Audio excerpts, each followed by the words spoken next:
Tonight we bring you a story that's as devastating as it is infuriating.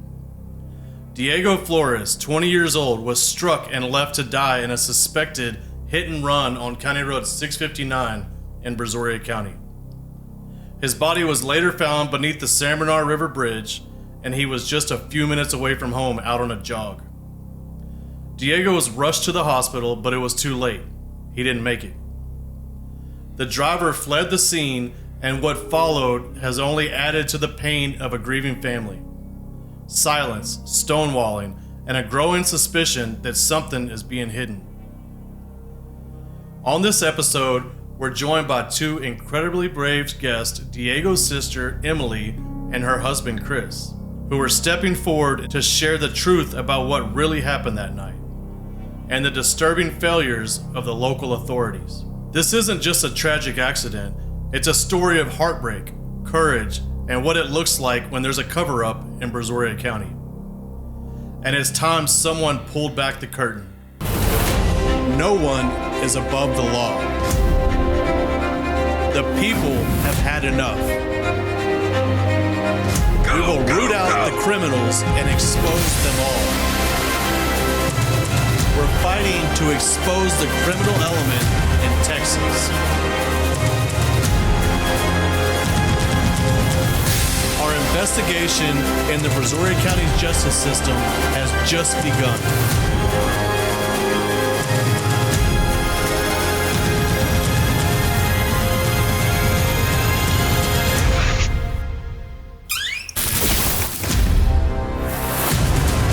And now your host, Kevin Henry. Welcome to the Kevin Henry Podcast. And before we get started, please don't forget to like and subscribe. It helps us get our show to the top of the charts. And now I'd like to welcome Emily and Chris Buchanan to the show. Thank you guys for coming on the show. We appreciate you for inviting us. Absolutely. So can you tell us what Diego meant to your family? You know, he was my brother. He was a very loved son, a very beloved son. He was a light to them. They really did care about him. That was my father-in-law's. That was his first son. Yes. I think he put a lot into him. He had a house built for him in the back. Well, it wasn't built for him, but he was about to move his son into, we're planning on remodeling the house in the back for him. They put a lot into him. They sent him off to college, for mechanic school. He came back and was working as a mechanic. He loved doing mechanics, loved doing that type of work. Doing. He was working as a mechanic? Yeah, at Gulf Coast. Gulf Coast, okay. Mm-hmm. So your father-in-law and mother-in-law, they loved Diego very much. He lived there with them, and they saw each other every day. Yeah, every day. And it's probably got to be hard to pass over that area every day coming home to basically a makeshift memorial that you guys have made him there. You said that you guys had talked about possibly moving because of this at one point. Well, my wife brought it up because my mother-in-law didn't. She said that, we went over one day, she was crying. And she said she was just tired of, coming over the bridge. Every time she came over the bridge, it would remind her, and she just didn't want to be there no more. And the grandma felt the same way. Just wanted to get away from that area. Tell me about the last time you spoke to Diego. It was the night before that this incident happened. He called my husband, asking him, "Hey, can I use the trailer tomorrow?" He needed to borrow the trailer. He didn't tell me what for, but I had the trailer loaded down with a bunch of, that was right after the hurricane. I was doing a lot of fence work. I had it loaded down with fencing. He said he was going to help me unload it so he could use the trailer. And I guess I got home too late that day, so we were just going to unload it in the morning. But that's when the following morning is when he passed away. So that never happened. So can you walk us through the incident of this tragic death? So my brother, he went out for a run that morning. It was November 19th, 2024. Around 6:09, my parents received a phone call from a family friend, and they were like, no, Diego's here. What are you talking about? Because he was 20. He didn't have to tell them, where he was. We didn't know he left. Right. We didn't know that he went for a jog that morning. He left at 4-something in the morning to go for the jog. And he was supposed to be at work at 7, right? At 7. Okay. And he was big on fitness. So, he always worked out. He was bodybuilding in high school. So he was always into fitness. So I guess he went for a jog that morning. And around 6:08, 6:09, that's when her parents got the phone call from the witness. Friend. Yeah. The witness that found Diego was actually a family friend that lived in the area, was heading to work, and then seen Diego in the roadway. He turned around, once he realized it was Diego, he called the parents, and it was about 6:08. And that's when my father-in-law and mother-in-law went down to the bridge where Diego was jogging at and, found him. So was it just Diego and that one person there? There was one other witness that pulled up. I can't remember her name right now off the top of my head. But there was one other witness, a lady that was a CNA that was helping somebody right down the road. And she was heading to work when the first witness flagged her down. So and she saw them flagging her down and she stopped as Yeah, well? she stopped. Okay. Did you get any information from either one of those about what may have happened at the time of the incident? We did. We actually followed up. We actually found the first witness, or the second witness, and I found her because we were, knocking on doors, trying to, ask neighbors if they had cameras, to see what happened. And she came outside and she said that she was actually one of the witnesses. And she gave us, the full rundown of what happened after the accident, when she was there with Diego. And that's why we're on this podcast with you today, because, the way that the officers were treating him, they were not treating him, what is the word for it? I can't think of the word. They weren't treating him with high priority? Yeah, they weren't treating him with high priority. They were just scoffing at him. Well, it wasn't they. It was the officer that was there. It was one officer. What did the witnesses tell you about that time period whenever he was still alive and he was on the ground? Well, my father-in-law showed up around that time. They were trying to help him stand up. He couldn't stand up. He could the only words he could say was, I can't breathe. I need my inhaler. And they didn't know what happened. But the first witness that found him, told him, well, he got ran over because he could obviously see the shoes spread out on the road. So his shoes were separated from where he was? Yeah, his shoes were separated from where he was. He had road rash. He had little spots of road rash all over him. His pants were torn. Visible bruising. Yeah, there was visible bruising all over his chest where he was struck. Spitting up blood. Oh, he was spitting up blood too? So it wasn't out of his shoes, which is a pretty clear indicator of a hit, that he was hit by a vehicle. And so how far away did they say his body was from where the shoes were? Oh, it was about 20 foot. Well, the shoes themselves, the first shoe was right at the edge of the bridge. The second shoe was about the middle of the bridge. So the shoes were about 20 foot apart. And then Diego was like another 20 foot from the last shoe. And he was in obvious pain. Oh, yeah. Yes. He was just rolling on the ground, holding his chest, just rolling. Yes, saying he couldn't breathe and he needed his inhaler. Your mother and father, your father-in-law was at the scene directly after that because they live by where this incident happened? Yeah, we live about 200 yards from where the accident happened. Okay, so that's why he was jogging in the area. He was close. So what happened when your father-in-law shows up? He sees that my brother is visibly bruised and that he's rolling on the ground and he's all muddy and wet. And my dad goes up to him and asks him, what's going on, Diego? And he doesn't respond. He doesn't say what's going on. He's just saying, I can't breathe. I need my inhaler. Can you bring it to me? There was no time for that. Everybody was panicking and they didn't know what to do. But my dad, grabbed him in his arms. While he was doing that, that's when the police officer showed up and the police officer looked over. So this was in Churchill, so it was Brazoria County Sheriff's Officer? Yes. Okay. And the police officer looked over at them and he was like, just another druggie, and then walked off. He scoffed at him and said it was another drug. And that is from my father-in-law, what he seen, and what the second witness, the lady, the CNA that showed up, she also seen that, and she was telling me that before the father-in-law even told us that. So she was telling me what the officers were saying, how they were responding, and she was a CNA, so she had background in, medical. And she told me she was telling the officers, I seen him spit up pink liquid. It's blood mixed with his spit. He probably has internal bleeding. That's what she was telling us. That so she was a nurse. She was a nurse. Yes. Okay. And she was saying, this is what I seen him spit up. And they did it to her father as well because they were all around Diego. So the officers, while they were telling them that, they didn't just make those comments. They also made everybody get away from Diego. Like the father, they made him get away from Diego, made the lady get away from Diego, the witness, and said, we got it from here. We'll handle it from here. And then the officers never went and performed CPR. They weren't, helping Diego. He was off on his own, just like making remarks and wasn't helping. There was no urgency. He acted like he couldn't do anything. So he had to wait for the ambulance. He's already thinking it's a drug overdose. Yes, he already had it in his mind that it was a drug overdose. But he's knocked out of his shoes and he's got bruising and stuff all over him. Visible bruising. And road rash. And the road rash was visible because he was wearing a short sleeve shirt that day, and the road rash was on his elbows. And, elbows, I think there was some on his forearm a little bit. So it was visible even with clothing on. And there was absolutely no sense of urgency to call for life flight or anything like that. Nope. And that's what it should have been. It should have been a life flight call because Lake Jackson's not a trauma center. They would have had to have taken him to Galveston. So walk us through from that point forward. So now your dad's, was he holding Diego at the time? Yes.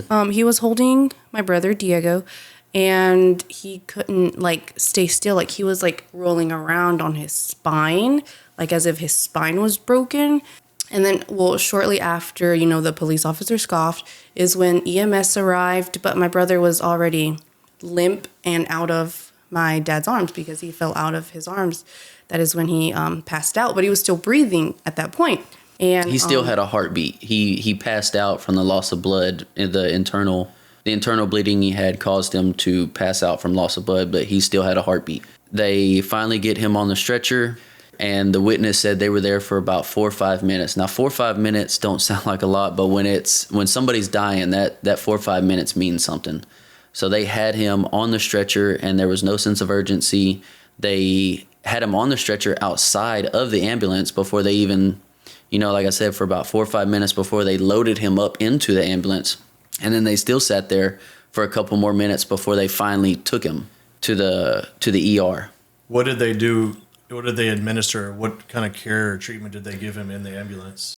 The family even thought that this was a drug overdose because what the cops were saying, the cop related to the EMS. And so EMS was treating him as a drug overdose patient. They gave him Narcan in the ambulance because they thought he was overdosing from drugs. And when they got him to the hospital, they were pumping his stomach, trying to, what my father-in-law said, because my father-in-law made the comment to the doctor that was standing there. He said, hey, shouldn't y'all be operating on him? He said, because he was hit. He told him he was hit because my father-in-law speaks Spanish and not English that well. Yes. So he was telling him, I think he was hit. The witness was telling me it looked like he got ran over. And the lead doctor said, we can't do anything until we get the drugs out of his system and get him stable. So even in the hospital, they're saying that it was a drug overdose. Yes. And they're all going off of this information from the police officer. Because of something the sheriff's deputy said on the scene? Mm-hmm. Yes. Yes. So they all went along with it? Even though the witnesses were saying that he was hit and he was knocked out of his shoes, they're still... And bleeding internally. Internal bleeding, and they're pumping him. Mm-hmm. Mm-hmm. When they should have given him a blood transfusion because that's why his heart stopped. He died from loss of blood. So from him losing so much blood it wasn't from losing oxygen because he had one collapsed lung. It wasn't from that. It was from the loss of blood, all the lacerations on his internal organs. So you guys go to the hospital and Diego passes away at the hospital. Well, her mother called us and said he did pass away. That's when we headed up there to the hospital because when she initially called us, we were at the house and they were telling us it was a drug overdose. So we were thinking, oh, okay, they'll administer Narcan. They should be able to pump his stomach.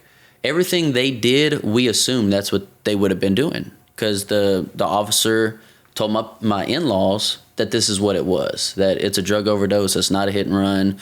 Or they said, actually what they said was he probably got ran over because he was high on drugs, rolling around in the road. So now they're saying that it was a hit and run, but it was his fault now. Yes. So that's what we're thinking, like, oh, okay, he might have got ran over because he was on drugs, because that's what we're being told.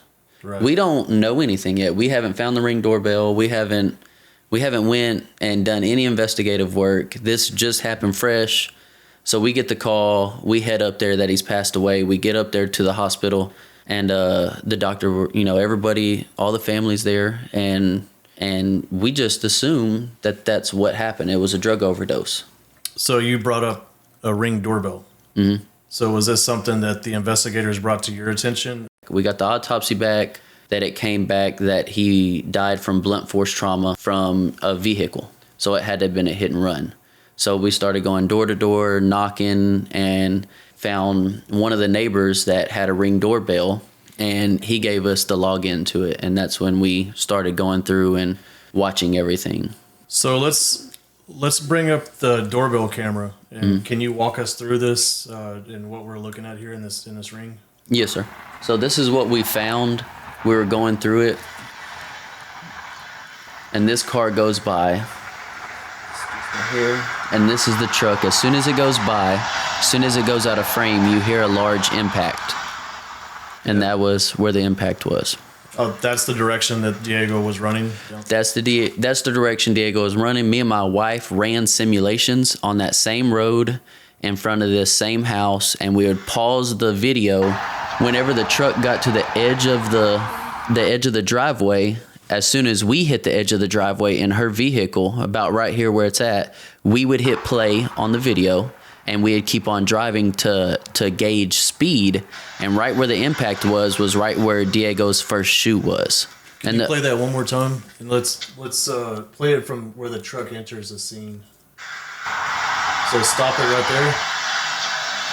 So did you look to see what kind of truck it is? We found one truck first, and we thought it was a dually. We knew it had to be a big truck.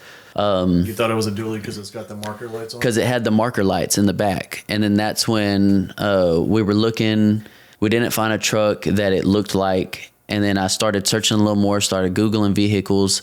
And that's when I found out that the GMC, the 2020 to current GMC models on their 2500 and 3500 has the front fender lights.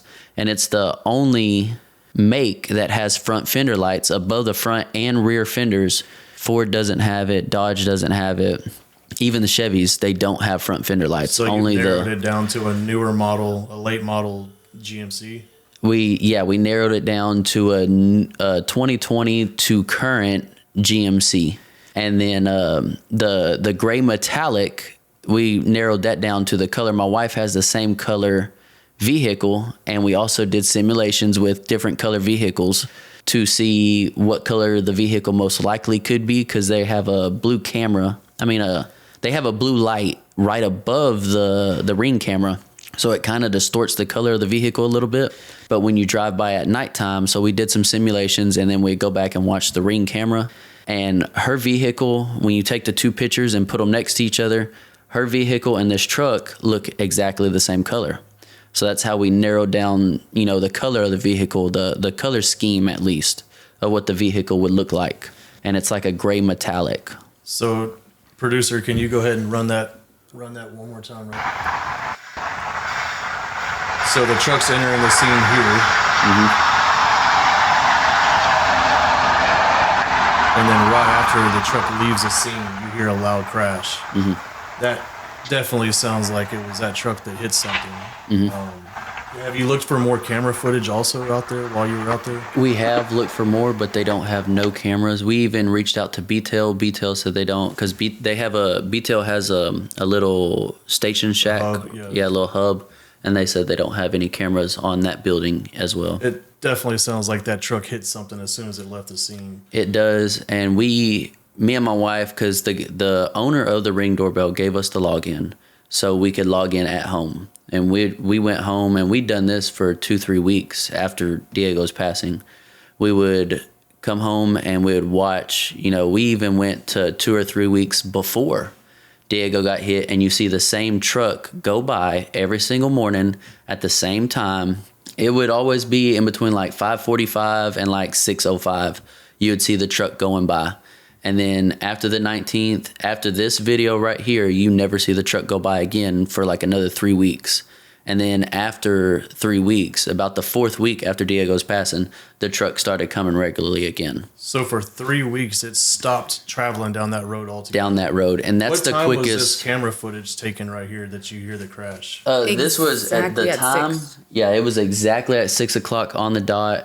The 911 phone call came in at 6:04, and my father-in-law got the call from the witness at 6:08. So the witness called 911 after he realized it was Diego, because it was nighttime still. He was scared to like get out of the vehicle, right, and really like look around. But when he finally did, and he realized it was Diego, that's when he hung up the phone with 911 and called my father-in-law. So the truck enters the scene right before the 911 call. It sure sounds like the truck crashed into something as soon as it left the ring camera. And my so that puts my father-in-law at the scene about 6:10. It was about 6:10 when they got over there. So it was about 10 minutes from the time this impact happened to my father-in-law getting there, and Diego was still coherent, I guess. He was still awake. So the timeline adds up to that truck. The timeline adds up because the next Ring doorbell that we looked, the next timeline was at like 6:04 around that time. And it was, you can't see it, but it would be nothing but headlights. It was nothing but headlights over there. That was when the witnesses already pulled up and angled their vehicles towards Diego and had their headlights on them. How close was this house and this Ring camera to where Diego was found? I think this is the second property this is the second home on the riverside, on the left-hand side of the bridge. So this is on County Road 659 and 2611? Yes, sir. At the bridge itself? Yeah, right at the bridge. And the other thing, on all the other videos that we watched, you could obviously see the truck. You can't see it right now, but you could see, and if we played it back from the beginning, you could see headlights coming up, and you could see them going up into the tree line. It's actually going up the bridge. They're going up and over the bridge.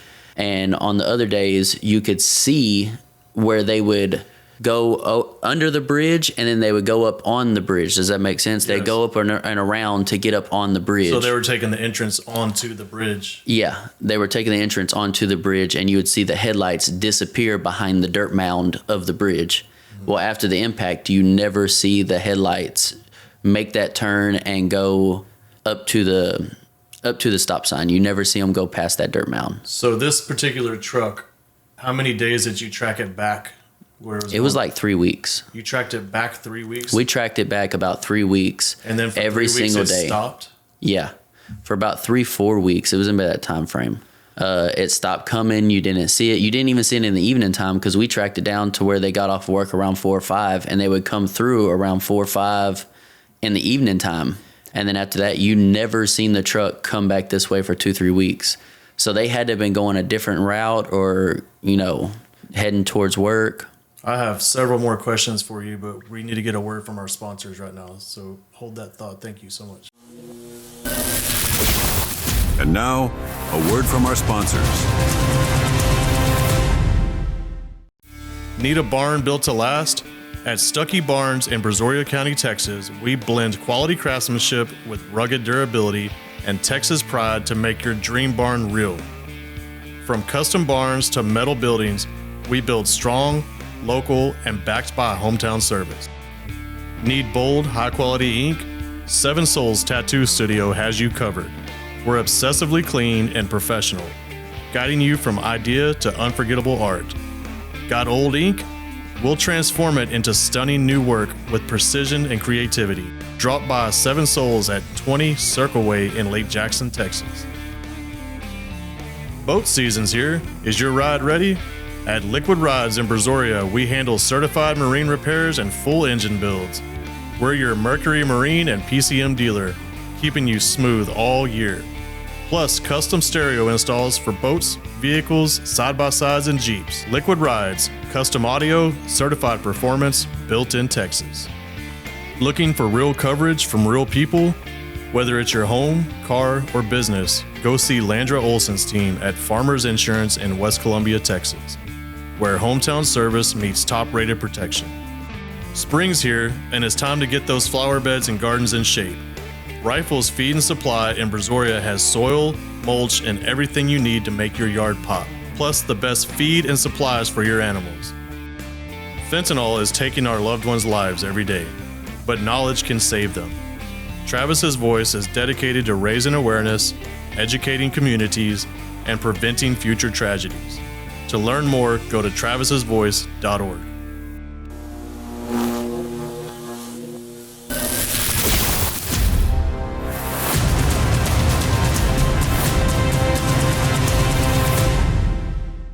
And we're back with Chris and Emily Buchanan, the brother-in-law and sister of Diego Flores.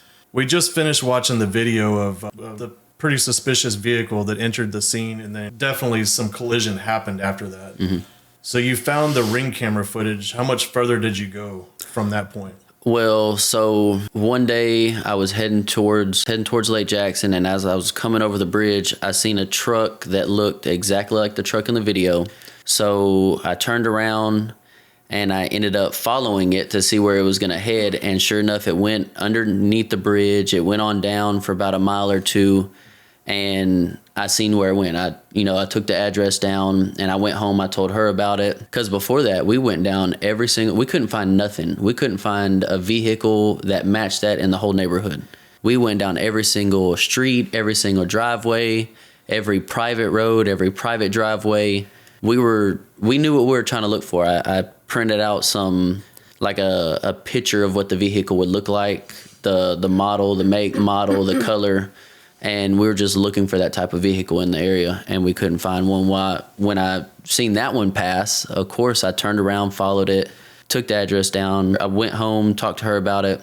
I think it was a day or two later, I got off of work, and me and her drove through there and looked at it again, and we seen the people, and I noticed he had a body shop, and so that's what made it seem more real to us. Like, if there was damage, he could have fixed it. He is a mechanic.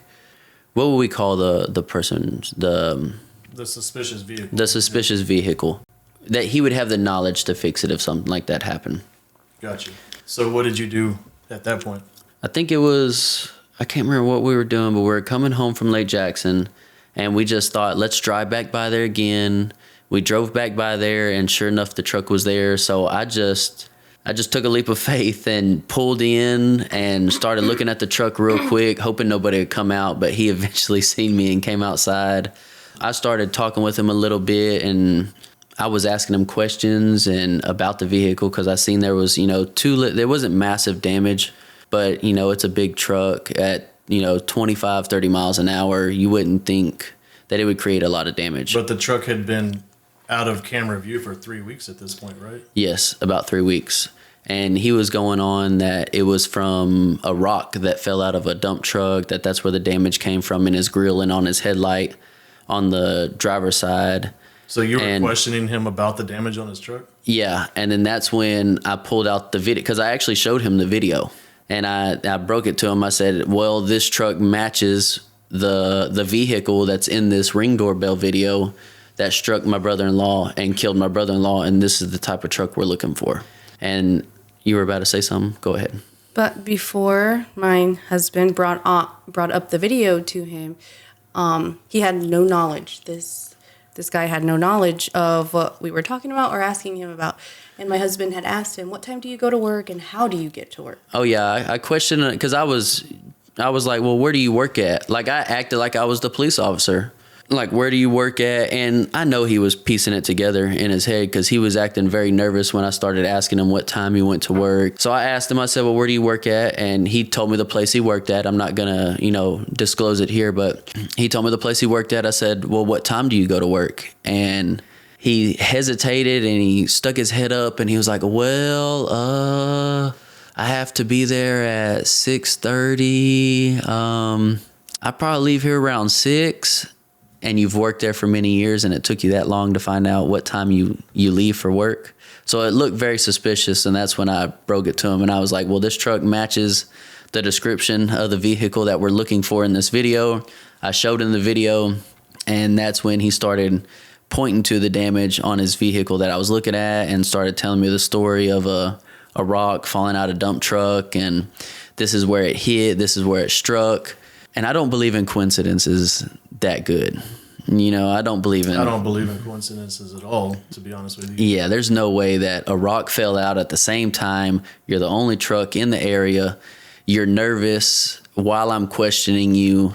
You had to think about what time you go to work in the morning when you've worked and you've went this same route for years. And you pattern that vehicle to 3 weeks prior to Diego's death to after Diego's death. That truck didn't travel that road. So didn't travel that road every day for 3 weeks that you followed that. That I followed back. And then it stopped driving down that road for 3 weeks after. Yes. So the truck was somewhere for 3 weeks. Somewhere, yeah. Or he was using the same truck, because what was making it so hard, there was no blinkers. There was nothing left at the scene of the crime. So there was no piece of bumper or no piece of shattered glass from a blinker or a headlight or nothing. So we automatically knew that if we found the vehicle, it'd be minimum damage. Right. And that would make sense for a truck that size going 25, 30 to have minimal damage impacting a human. It ain't like it hit a tree or a log or... It's a late model 3/4 ton. All right. So you've got a suspect. Mm-hmm. You've got ring camera footage that puts him at the scene of the accident, literally to the minute. Mm-hmm. What'd you do with that information? Well, I talked to my wife about it, and we reached out to a victim advocate. And we hired this victim advocate to advocate for us. He made an appointment with Bo Stallman, the sheriff, because at this point we weren't getting return phone calls from the investigators. And sent over the evidence and everything them that we had, because we had to be the ones to gather all of this information. We had to be the ones to talk to the potential suspect, because they were not doing anything. So y'all didn't see investigators out there working this thing at all? They invited us out there on, I believe it was a Wednesday, and they were supposed to take pictures out there of the crime scene. And this is almost 2 weeks after. Almost 2 weeks after Diego's death, they start taking pictures. Or it might have been a week. It was probably 8, 9 days, a week and a half around that time. And they invited us to the scene again to have a quick meeting of what they found, what they're going over, how they're going to do it. And that was the last time. At that meeting that we had under the bridge with the investigators, I even tried to show the investigators the video that we found on the Ring doorbell. He didn't want to watch it. The female investigator didn't want to watch it. They didn't want to watch the ring camera footage that you went and worked hard to find and gather? Yeah, they didn't want to watch it. He practically gave me his, I guess, a business card with his email on it and said we could email it all over to there and they would get to it. So we reached out to the victim advocate. We hired them, told him what was going on, because I sent all that to him in an email. Never got a response back. We kept calling them, texting them. We'd call them about once a day, and we'd never get an answer. The sheriff's department? No, the investigators, because we had their... The investigator at the Brazoria County Sheriff's Department. Yes, and we wouldn't get an answer back. So he reached out for us to Bo Stallman, the sheriff, and Bo Stallman said, okay, no problem. I'll get a meeting set up. Well, they set the meeting up. We get to the meeting, and I was the only one that can go at the time.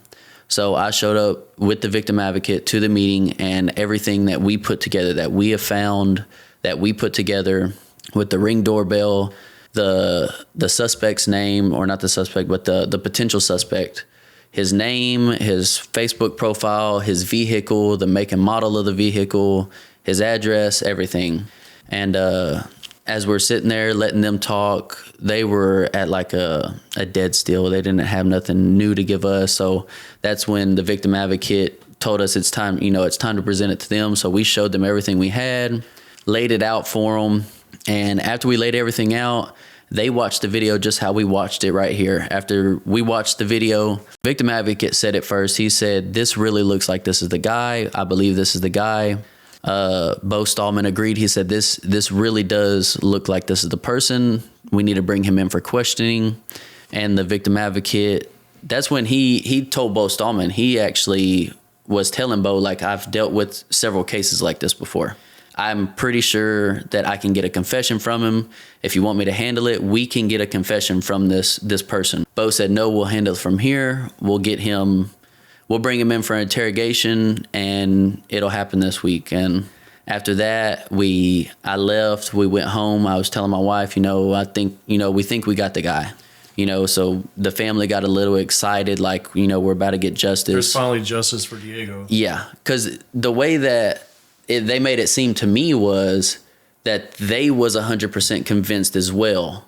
The officers, the lead investigator, Bo Stallman, when they watched it and I showed them everything and, I showed them the make and model, they looked to me very convinced. How the timeline matched everything. And the timeline. How the trucks stopped going up and down the road for 3 solid weeks after that. Yes. Like they were, to me, it felt like they were 100% convinced that this is the guy as well.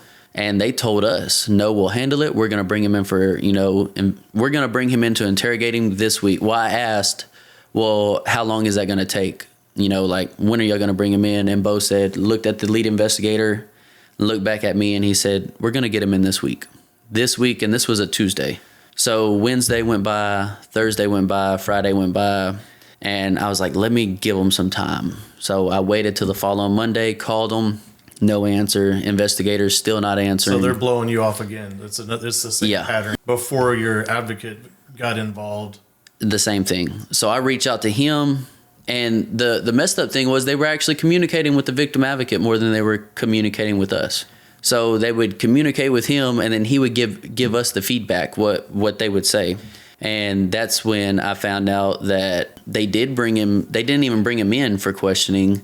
They went to his place, questioned him over there, and through his testimony, they were going to remove him as a suspect because his testimony stated that he was somewhere else, or his alibi, I guess. From his alibi, and there was no insurance claim on the truck. And they said that there's no way that we can arrest him or get a warrant unless he confesses himself that he did it. They said there's no evidence to get him unless he confesses. And they removed him as a suspect. Did the district attorney's office ever get involved? Did you ever talk to the district attorney? Not until we filed the public information request. Okay. And that was the only time Tom Selleck reached out through email to us. So let's back up a little bit. What did the death certificate say? Well, we got 2 different death certificates. That was the weird part. We got 2 different death certificates. 2 death certificates. So the first death certificate, it said that it was blunt force trauma caused by, a motor vehicle. And the second death certificate said blunt force trauma caused by unknown object. So the JP changed the death certificate. And they changed it after we gave them the potential suspect. After we gave them the potential suspect, after we had the funeral, we done got all the paperwork, everything done.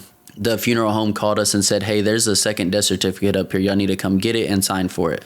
And we were like, well, we already got one. Like, what are you talking about? We were confused. My father-in-law was confused. I would love to know why they changed the cause of death.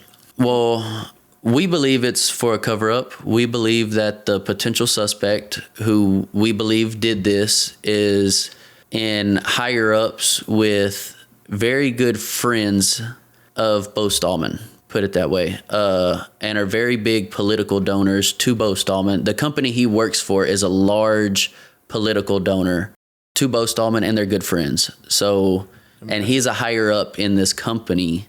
We believe that it's just doing a favor for a friend of a friend.